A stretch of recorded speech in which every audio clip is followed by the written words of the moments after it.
اے پیغمبر، جب تم ان مجاہدین کے لشکر میں ہو اور ان کو نماز پڑھانے لگو تو چاہیے کہ ان کی ایک جماعت تمہارے ساتھ مسلح ہو کر کھڑی رہے، جب وہ سجدہ کر چکیں تو تم سے پیچھے چلے جائیں، اور دوسری جماعت جس نے نماز نہیں پڑھی ان کی جگہ آئے اور ہوشیار اور مسلح ہو کر تمہارے ساتھ نماز ادا کرے۔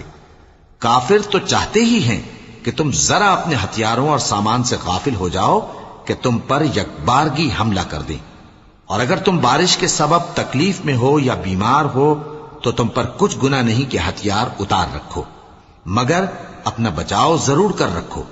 اللہ نے کافروں کے لیے ذلت کا عذاب تیار کر رکھا ہے۔ پھر جب تم یہ نماز تمام کر چکو تو کھڑے اور بیٹھے اور لیٹے ہر حالت میں اللہ کو یاد کرو۔ پھر جب تم مطمئن ہو جاؤ تو پورے آداب کے ساتھ نماز پڑھو۔ بے شک نماز کا مومنوں پر اوقات مقررہ میں ادا کرنا فرض ہے۔